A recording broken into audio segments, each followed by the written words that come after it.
सबको जय श्री राधे। सबसे ऊंची अवस्था के साधक। ऐसे साधकों के पीछे सिद्धियां नाचती है, सिद्धियां चारों तरफ मंडराती है। वो कौन से साधक हैं और वो किस अवस्था पर होते हैं? तो जानते हैं कि वो साधक किस अवस्था पर होते हैं। पहला साधक जो अपने आप को इतना, जैसे कछुए होता है, वो कछुआ हर तरफ से अपने आप को समेट लेता है और एकदम वो अंदर सुटुक जाता है। पता भी नहीं चलता कि कछुआ उसमें है या नहीं, केवल उसके ऊपर का जो खोपड़ी होता है, पीठ, वो दिखाई देता है। वैसे ही एक नाम जापक जब अपने आप को पूरी तरह संसार से हटाकर और अपने आप को, वो पता ही नहीं चलता है कि वो संसार में जीवित है या मर गया, वो क्या कर रहा है क्या नहीं कर रहा है, वो कहाँ रह रहा है, क्या खा रहा है, क्या पी रहा है, कब सो रहा है, कब उठ रहा है। ये इस अवस्था पर जब साधक पहुंच जाता है तो उससे उसके पीछे आगे पीछे सिद्धियां मंडराने लगती है। उसे पता ही नहीं चलता कि वो साधना में बैठा, नाम जप में बैठा, कब उसका समय निकल गया। उसे ये भी पता नहीं रहता कि मैं कितना समय नाम जप किया।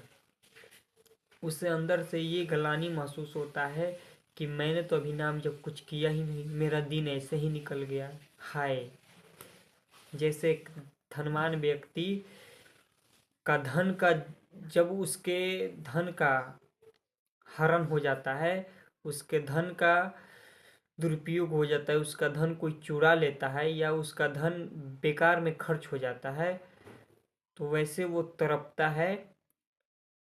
वैसे ही ये साधक जब भी 24 घंटा भजन करने के बाद भी उसे पता ही नहीं होता है कि मैं भजन किया कि नहीं किया। हाय, मेरा टाइम निकल गया, पता ही नहीं कि मैं कितना भजन किया। कितना भी भजन करो पर पता न चलता है कि भजन किया, नाम जप किया। कोई कोई तो साधना में बैठते हैं तो उनको पता भी नहीं होता है कि वो साधना में कब बैठे, उठे कब। ये बहुत ऊंची की अवस्था होती है। तो जब यहाँ साधक पहुंचता है तो वो सिद्धियां नहीं, सिद्धियां, वो साधक सिद्धियों के पीछे नहीं भागता, वो सिद्धियां उनके पीछे भागती है। तो ये अवस्था होती है सबसे ऊंची अवस्था, जहाँ ना खाने की, ना शरीर की, ना इस शरीर की शुद्ध बुद्धि। ये शरीर में भी उसकी शुद्ध बुद्धि नहीं रहती है। यह शरीर जी रहा है कि मृत है, इसमें बस उतना भोजन चाहिए जितना कि वो इस शरीर को भजन लायक रख सके, उसे भजन में बाधा ना पहुंचे, बस उस साधक को उतना भोजन चाहिए होता है। तो ये अवस्था बहुत ऊंची होती है। इस अवस्था पर बहुत बिरले पहुंचते हैं। पर जो निरंतर नाम जप करता है, जो निरंतर लगातार, कितना भी कठिन परिस्थिति हो, कितना भी मन विकराल परिस्थिति फेंक रहा हो, कभी कह रहा है कि आज नहीं जप करना है, ये है वो है, नहीं, वो साधक क्या करता है, उस मन की वृत्ति को भी पकड़ने लगता है और वृत्ति को पकड़कर उसे नाम जप में लगाता है। उस एक अवस्था ऐसी भी आती है कि वो साधक मन का विचारों को देखने लगता है।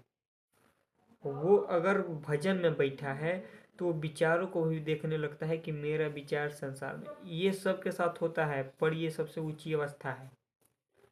अब कहेंगे कि मैं तो नाम जप करता हूँ तो मुझे भी लगता है कि मेरा मन संसार के चीज़ों में भाग रहा है, ये वो, तो नहीं, ये तो नीची अवस्था है। ये तो मन शुरुआती में घबराता है। जब ऊंची अवस्था आती है तो जब नाम जपक साधना में बैठता है तो वो देखने लगता है, उसके उसके विचार में घमंड आया, काम आया, क्रोध आया, लोभ आया। वो ऐसे देखने लगता है जैसे कि एक पर्दे पर फिल्म देख रहा हो। उसके मन की जो बातें हैं उसके सामने एकदम आती है।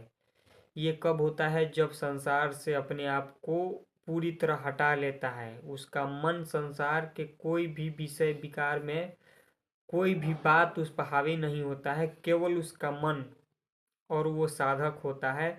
अब जब वो साधना करता है तो उसके मन इतना पवित्र हो गया होता है, उसके मन की गंदगी निकल गई होती है, उसका मन शांत हो गया होता है, उसका मन सांसारिक बातों से बहुत दूर हो गया होता है।